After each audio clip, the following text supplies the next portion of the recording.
Hello everyone, Josie Joy here, the creator and founder of Josie Joy's Creations. Welcome back to my channel. If you are new here, I'm glad to have you. So today I am doing a video a little later in the day than I usually do it because I was working on a project that I want to show you guys for a customer, and I just finished it about an hour or two ago, and then I had to get dinner for my kids, and then now I'm recording the video. So today I want to do two things. I want to show what I have been working on for the customer. I'm really proud of it. It's completely my own pattern, didn't follow a pattern or anything, and I am really proud and impressed on how it turned out. And the second thing is, like I promised in my last video, I said I was going to do a tutorial and a product review on the yarn winder, and so we are going to do that in this video. So let's get started.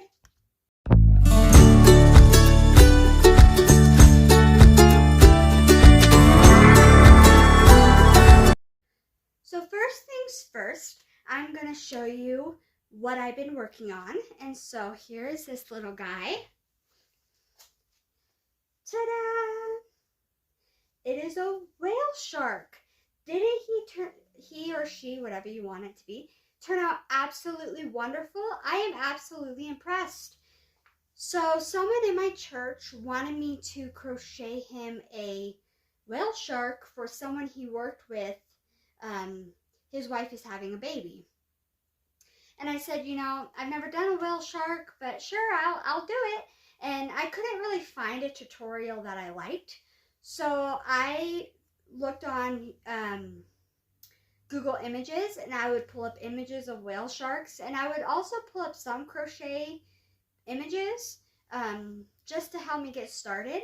And so what I did was I started from the mouth and went down, and obviously I had to do all the little pieces separate.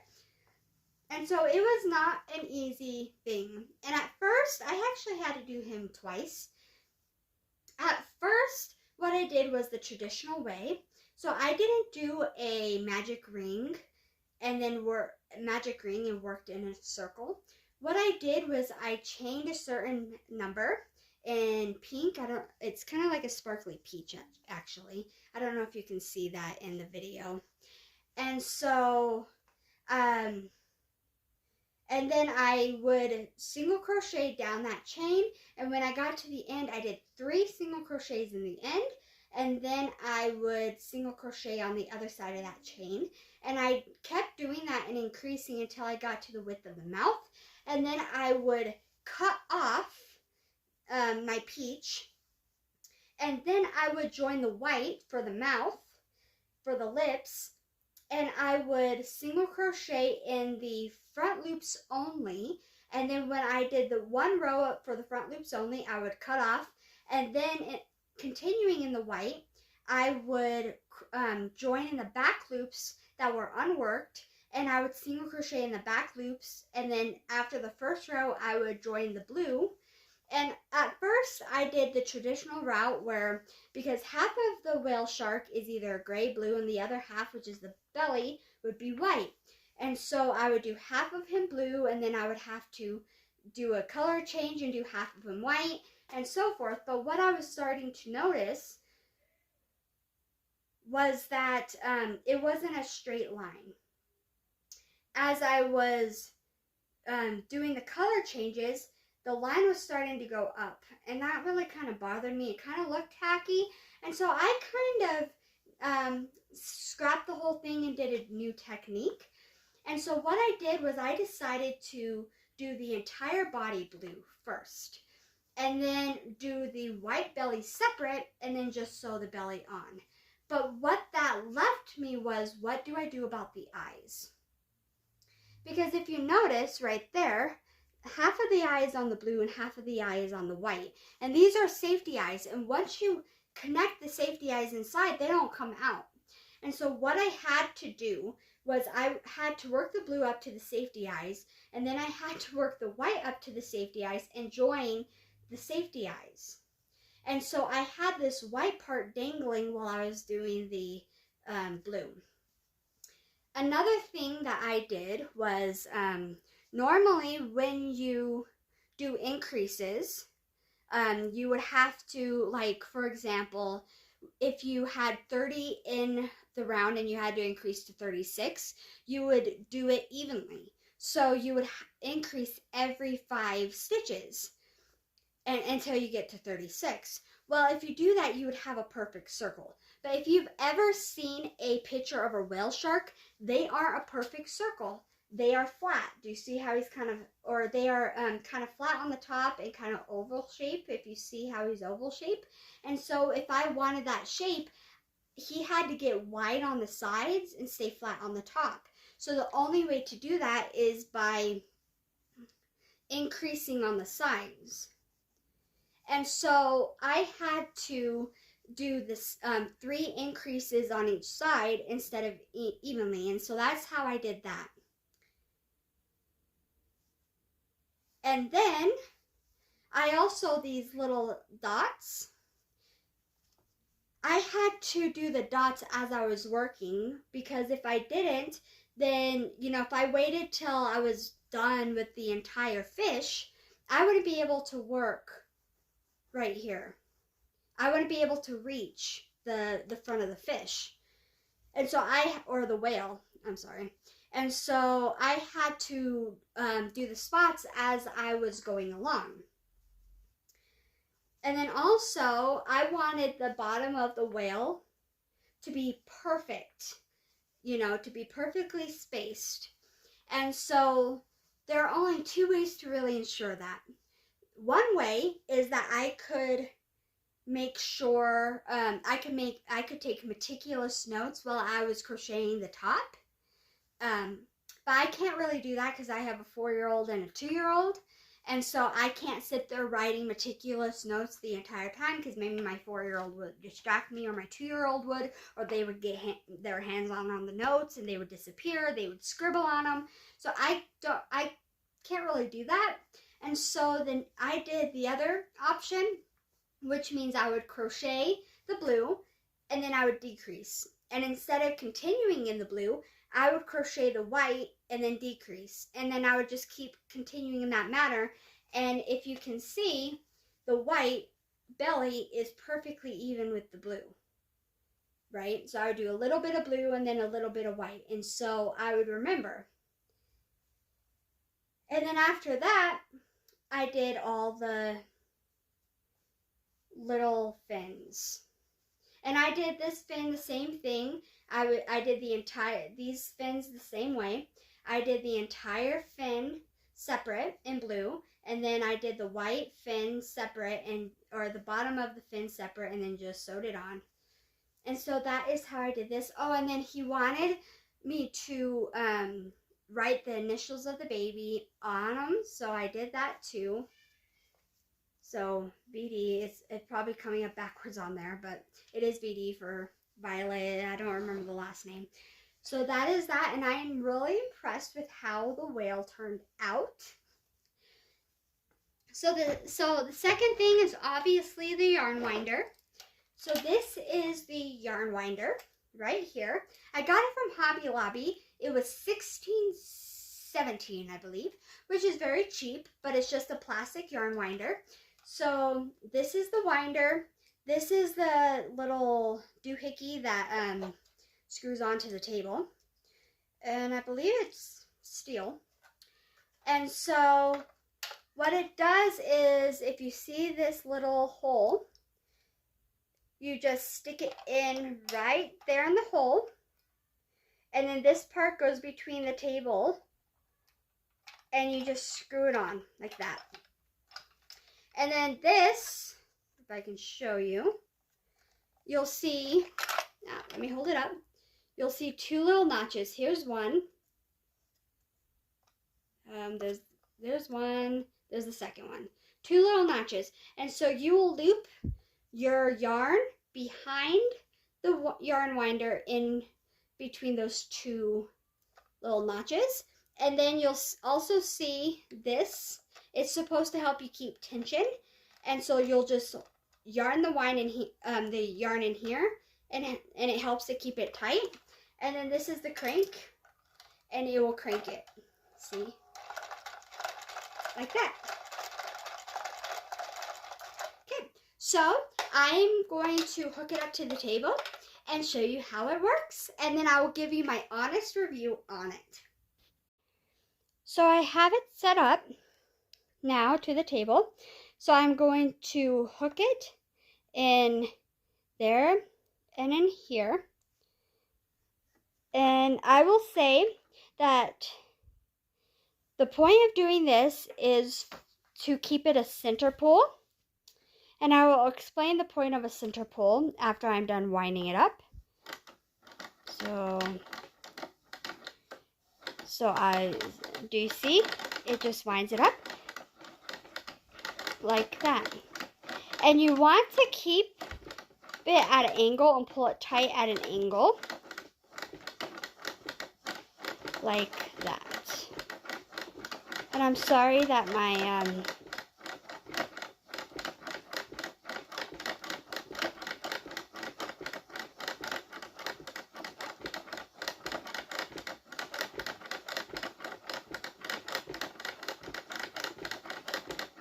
table is shaking and it's loud. It's a little loud.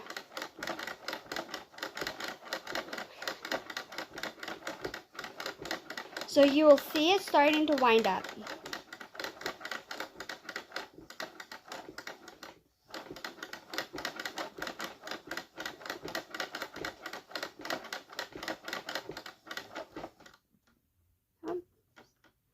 And then spin a little bit. So we'll fix it.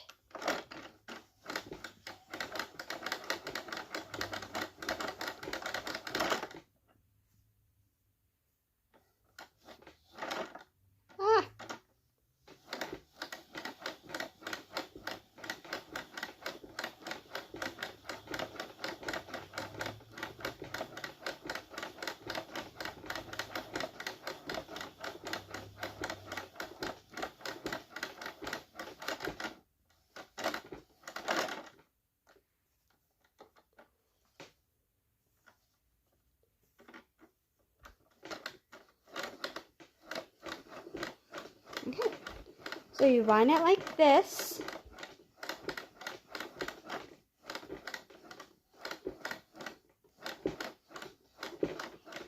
Okay. So sometimes there are times too, I don't know why it keeps doing that. I'm sorry, I don't know why it keeps doing that. There are times when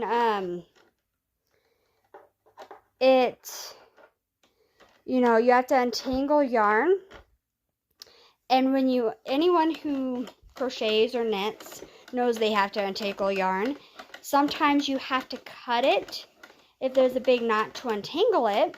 And so if you have to cut yarn and you don't want to, do a bunch of cakes, so it's like that, right? Well, what do? Well, simple. You will take this and you will tie a very, very light knot. You don't want to tie a tight knot, because if you tie a tight knot, then you won't be able to get the knot out. But you do want to tie a light knot, because if you don't, then when you use this skein, it won't be tight enough to pull this the other end of the yarn through.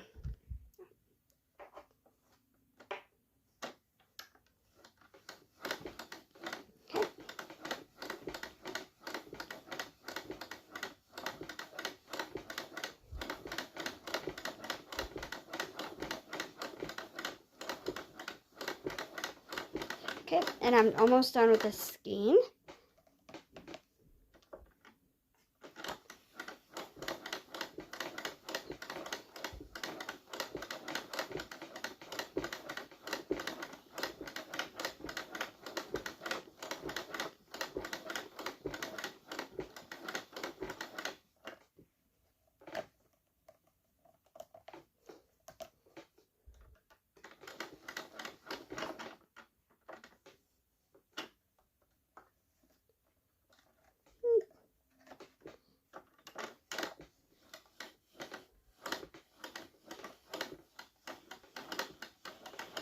some of the skein.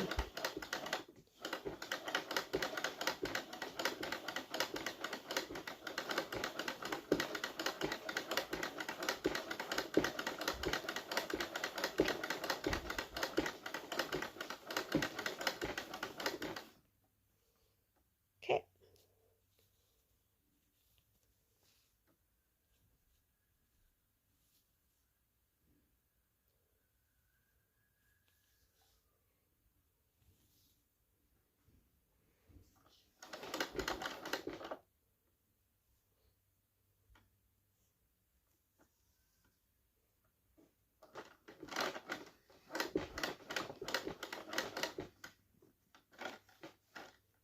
Okay, so this skein is done. So now what you do is the end of this yarn, you just tie it. Okay, and now you just take this off and you slide it off like that. And sometimes some of the outing parts are out, you just shove it in like that. Okay, and you have a skein. Okay, so here's the skein. So it has the nice, that's not it. It has the nice center pull. Okay, so I am going to start with the cons of this. So, or the pros of this, I'm sorry. So the pros of this is it's very great for storing. As you can see behind me, it looks very neat. You don't have yarn salad or yarn spaghetti where they're all like tangled together. It is very, very nice and neat, and I really, really like that. It is wonderful for storage. Another pro is that you do have this nice center pull. That is great. If you don't know what a center pull is, most things do not have a center pull. You have to pull them from the outside, and what that does is they just kind of roll around the ground and get icky and dirty and dog hair and fuzz and people hair, and it's really gross. So a lot of people like the center pull because it just pulls from the inside out, and it protects the yarn a little bit more so it doesn't roll around and get dirty. Another pro is it's cost effective. It's not that expensive to have. I don't think it's that big either, you know. It's very easy to use, which is another pro. A con is sometimes it gets tangled. So sometimes when I'm working with it and pulling it out, it gets tangled in the inside, and I'm having to unknot it, which defeats the purpose of the center pull. Another con is that I'm sorry, my alarm went off in the middle of while I was recording, and I had to it stopped my video. I'm sorry about that. Another con is that every time you use a skein of yarn, you have to redo it, rewind it, because it gets small and it kind of gets like, you know, squishy, and so you have to retighten it. Another con is that sometimes if you don't keep the exact tension, you kind of saw this in my video, where if you don't keep the exact tension and you don't hold it at the exact angle, it starts to fall off the winder and kind of spin off the winder, which is really annoying, which might be the cause of it getting tangled inside the yarn ball.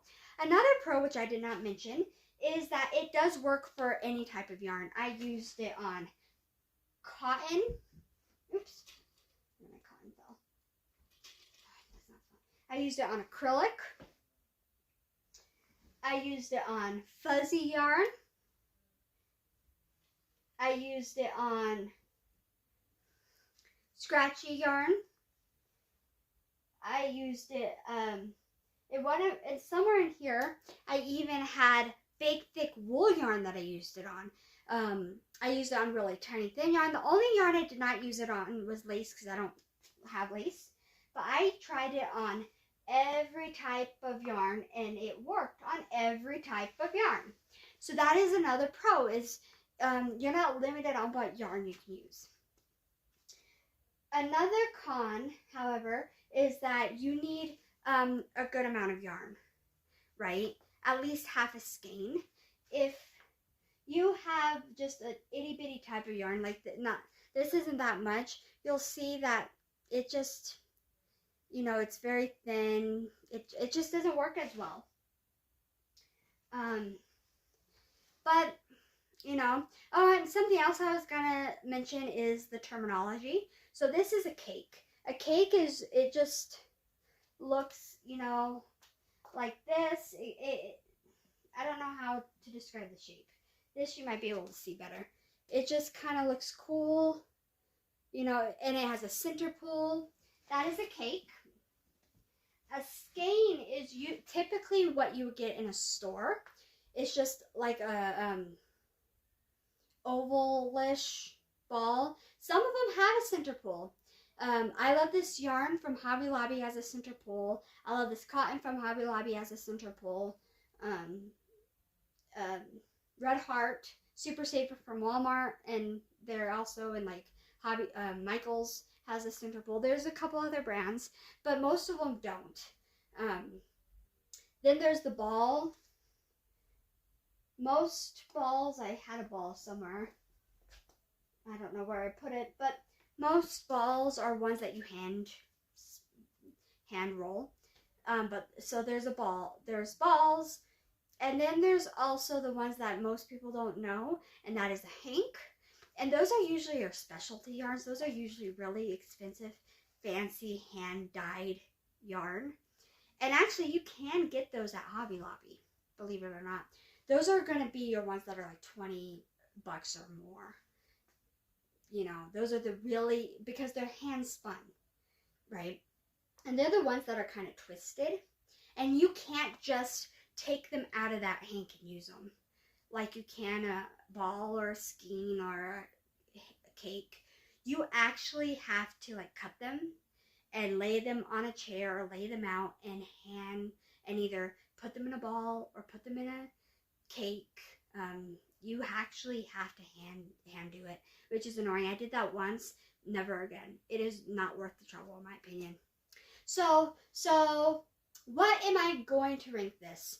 Because of the cons, because of it getting twisted inside, because of it, if you don't keep it at this exact right height, it just falling off the spool, I'm going to rate it a 7 out of 10 balls of yarn, or skeins of yarn, whatever you want to call it, unfortunately. But I still think it is worth the investment because of the cost and because of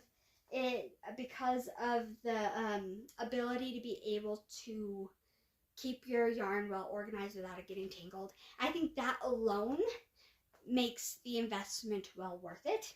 And I would get it. I would recommend it to anyone. So that is it. So, the yarn winder and this, and I hope you guys enjoyed this video, and don't forget to like the video, subscribe, share it to all your friends, hit the bell notification if you would like to see more of this content, and that's all. Bye bye and God bless.